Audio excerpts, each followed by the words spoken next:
Hello and welcome back to Seongdong DIY. So last time we made this gorgeous flower pop-up card. So if you haven't seen that video yet, go back and check that one out first. Or you can start with this one, either way it's fine. So this was our product last time. So today we are going to be working on what is called a waterfall pop-up card. This is really cool because it doesn't pop up on its own, you have to interact with it. So if you look here, there's a little pull tab here, and if you pull it, it'll move like a waterfall. It'll move in a row like that. It's a really cool one. It's actually really easy to make. It looks a little complicated, but it's really simple. So if you just stay with us, we'll teach you how to make this one today.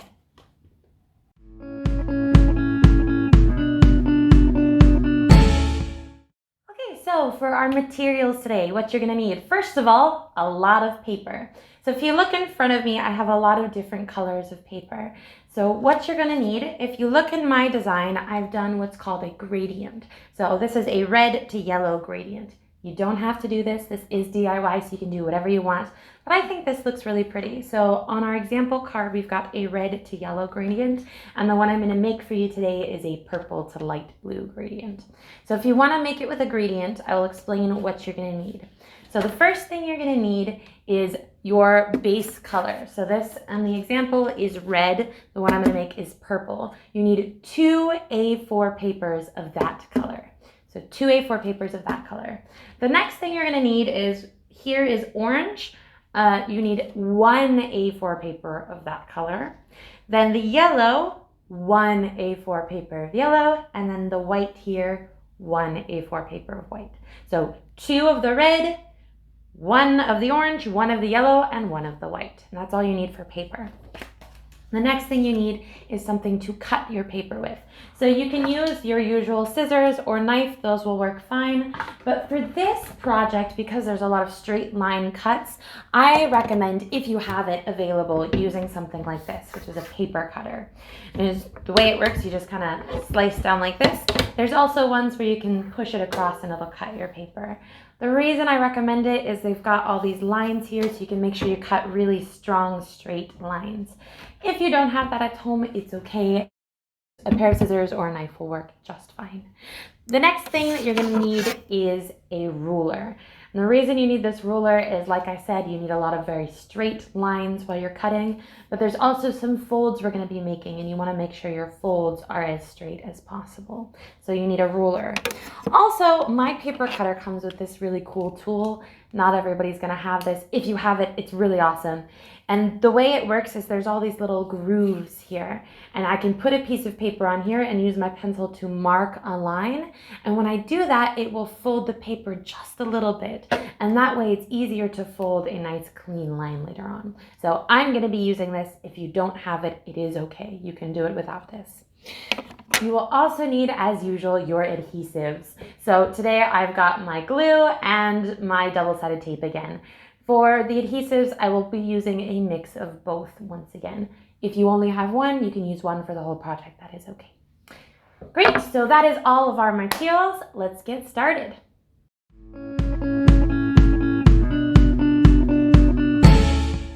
Okay, so now I'm going to explain to you how you need to cut all of your pieces of paper. As you can see in front of me, I've already cut my paper, but I'm going to go through and tell you the sizes you need to make yours. Don't worry, we will also put these below in the description so you can look at the numbers easily there. So the first thing you want to cut is your base piece. So you're going to start off and it's going to look like this, a normal A4 size piece of paper. And what you want to do is keep it the same length and cut it 11 centimeters wide. So this piece is 11 centimeters wide. This will be your base piece. Now this part you just cut off of the A4.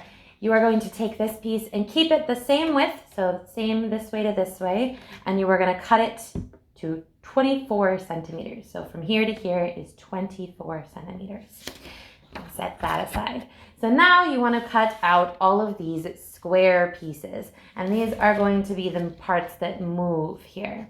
So for each of your squares in the 3 different colors, you want to cut these to be a 10 centimeter by 10 centimeter piece. So 10 centimeters this way, 10 centimeters this way. Nice and simple. So then your dark purple here, your base color, you're gonna have some extra cut off from that on when you cut out the square pieces. For that one, and that extra piece, you wanna cut this piece to be 11.5 centimeters by 9.5 centimeters. So 11.5 by 9.5. You can set that piece aside. You will get this nice long piece here. The length of this doesn't really matter. It's okay. You just want it to be longer than this one is wide. So as long as it's longer than this one is wide, you are good to go. And for the width of it, I did about 2 centimeters. It doesn't have to be perfect. This piece you actually won't see. It's a secret piece.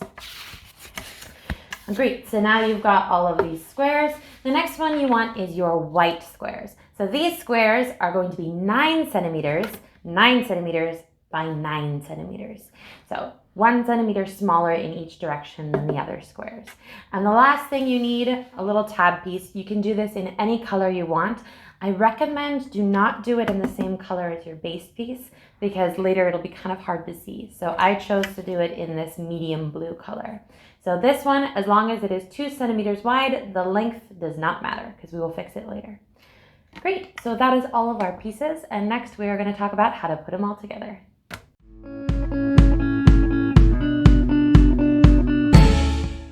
Okay, so now it's time to start putting our card together. So the first thing you need to do is you need to take this piece that I was showing you earlier. This piece is the one that was cut to 24 centimeters. So it's a little bit smaller than your base piece. So the first thing you need to do is mark where you're going to put your folds. So I'm going to take my ruler and my pencil and I need to mark out all of the places where I need to fold the paper. So you are going to put a fold at 12 centimeters. So that should be exactly halfway through the paper because remember it's 24 centimeters long. And then you're going to do 12.5 centimeters, then 13 centimeters, then 13.5 centimeters, then 14 centimeters, then 14.5 centimeters. Great.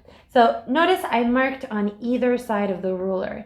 That way, when I draw the line across, I can make sure to keep it as straight as possible because I don't want any weird angles happening.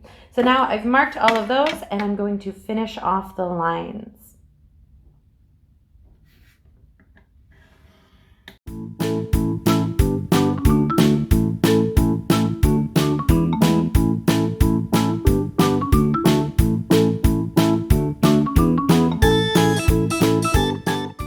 Okay, so as you can see, I've marked all of my lines for these are where I'm going to fold.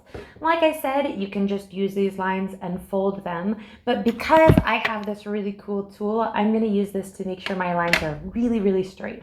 So I'm just going to line up that line with one of the grooves on the tool, and then bring my pencil along that line.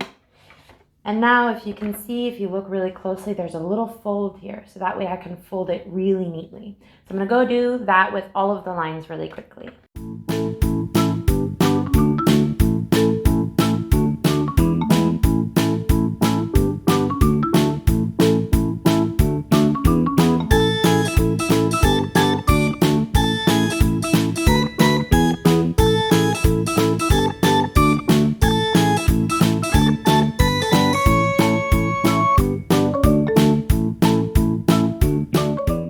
Okay, so now I'm just going to finish off these folds and make them complete.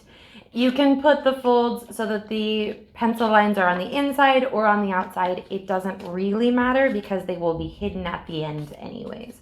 So just do whatever you want. Make yourself comfortable. Just gonna go through and strengthen all of these folds.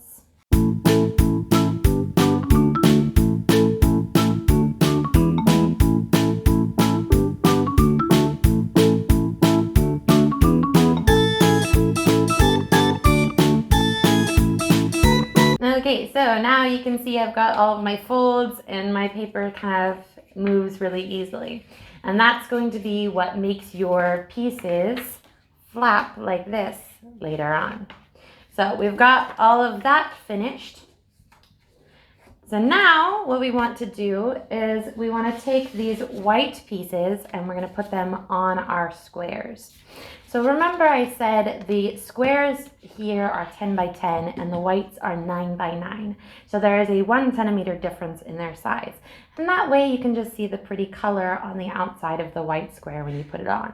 But it's gonna look really funny if it's not lined up well, right? So what we're gonna do is we are going to measure. I did it already on these papers. You can see a little marking in the corner, but I will show you really quick how to measure it on this one. So it is a 1 centimeter difference, which means on each side you want it to be a half a centimeter away from the edge, right? So we're gonna go up in the corner. I'm gonna line up our ruler and we're gonna mark a half centimeter in each direction.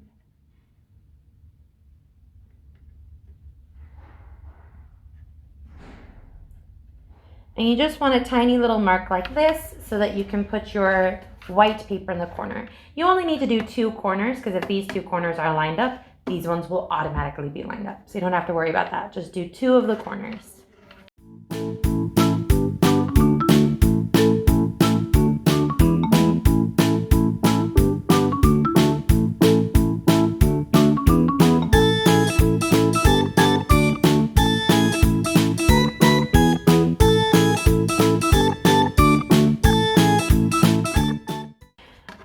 So I've done my 2 corners like this, and these are all ready to put the white pieces down.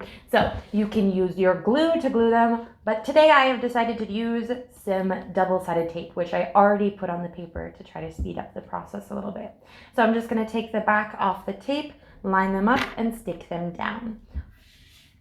If your pencil mark is showing after you stick down the paper, it's okay because pencils can be erased. So you can just erase that line and it'll disappear.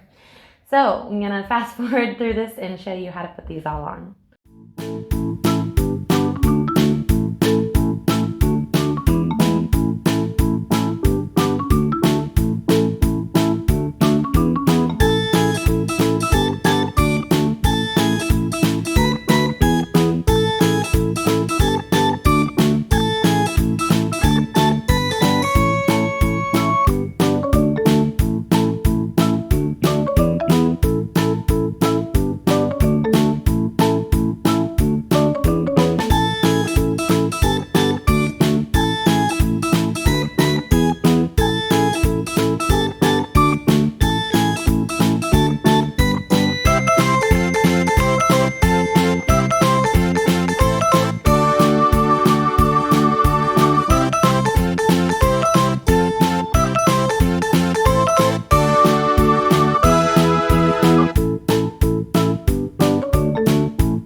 So that's all of them done. I added the white part on them. So for this part, you can also consider, instead of putting something like that, you can put a picture, you can put anything you want. I just like the white so that later, if you want to write a little message, it's got a nice, pretty base to start with. So if you look at our example, for our little gradient that we have here, I went dark, medium, light, dark, medium, light. You can do that. You can do dark, dark, medium, medium, light, light. You could do dark, medium, light, light, medium, dark. You can do whatever order you want, but I like to have it in this order. So I'm going to quickly put these in that order. Dark, medium, light, dark, medium, light. Okay, so these are now ready to be put onto our other piece. So, as you can see, there's a part that comes out right here as I pull. That is actually this piece that we folded earlier. So we're going to glue all of these here. But first, we need to put the secret pieces, the pieces that are going to make this move. So this long piece here that we've made, you want to put it as in the middle as you can. So you don't want it too much to one side. You want to just put it right in the middle like that. So I'm going to use my glue real quick. Oh, first, So you want to mark where it's going to be. So what you can do is just kind of gently fold it, because you only want to put glue on the parts that are going to be touching here. So now that I've folded it, I know where it's going to be. I can put glue right here.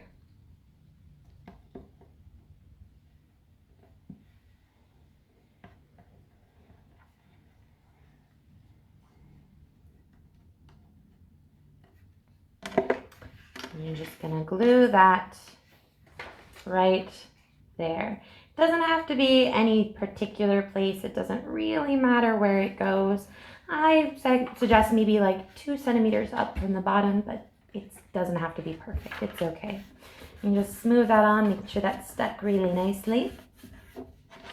Great, so that's going to be a secret hidden piece. You will not see it at the end, but it's very important for how the rest of this works. So now it's time to add our pieces on top. So the last piece is going to go right here, and it's going to cover up all of this. And then each of these is going to have another one of our squares stuck to it. So what you're going to do is you're going to just put glue over the whole thing and then start adding them. So I'm just going to put glue all over this. Let me open this up because I don't want to get glue on the back of it. You can put glue all over this, all the way up to that middle crease that you made. And you want to use quite a bit of glue here because you don't want this to be weak. You want it to hold as strong as possible. So it might look like I'm putting way too much glue on here, but that's okay. Go crazy with the glue. All right. So I'm going to take our first piece, and remember, it is a perfect square, so it doesn't matter if you do this or this. It's going to line up fine either way. So you want to take this edge of it and put it where that last fold is. You want to line it up and try to get it as perfect on the sides as you can and squish that down. Now you're going to take the next piece and you're going to take the edge and line it up with the next fold. So you're just going to go up one fold at a time. And smooth that down right there. And the next one. Be careful because you have glue everywhere. You might be getting glue on your fingers. So try really hard. The finger that I'm using to smooth here, I'm not touching anything else with it. So if you look, I'm picking up like this and not touching the paper with this finger, just in case I get glue on that finger. I don't want to start putting glue all over everything else because that would make a big old mess. I just use this finger for glue only.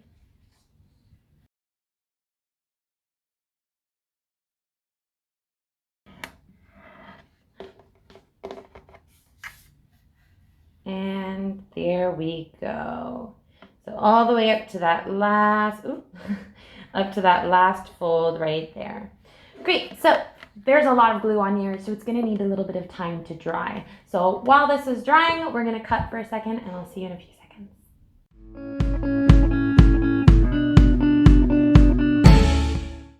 Okay, so now that this has had some time to dry, we're going to move on to the next step. So the first thing you want to do is take this whole thing and flip it over.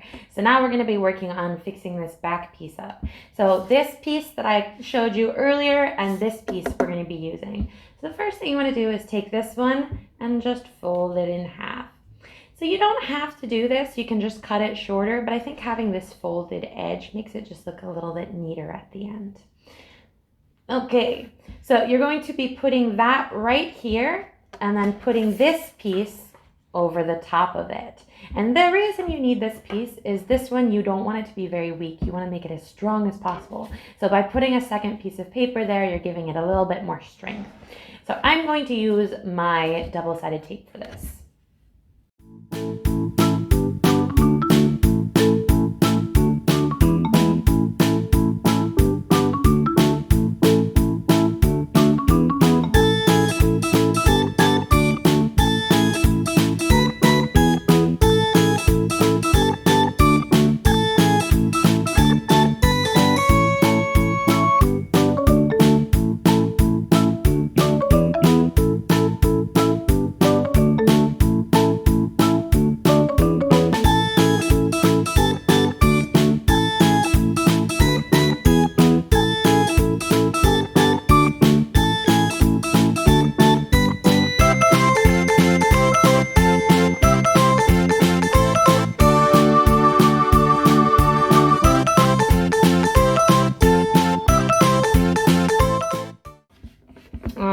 so now we've got this back piece on and we're going to move on to the next step.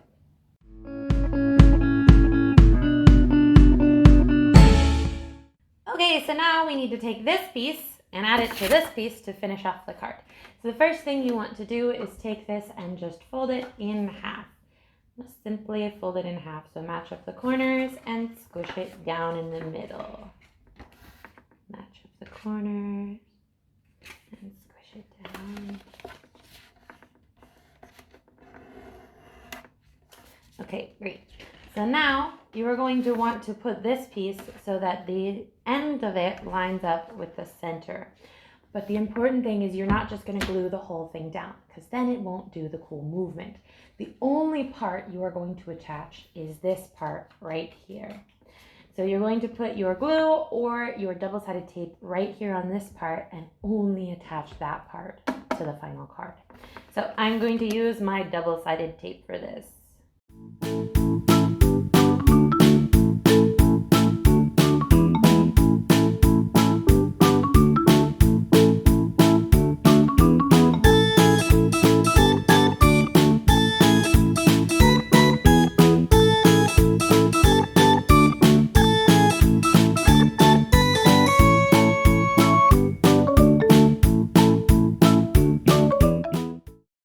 Okay, so we've taken the back off of our double-sided tape, and now you want to kind of hold it like this, put it right in the middle,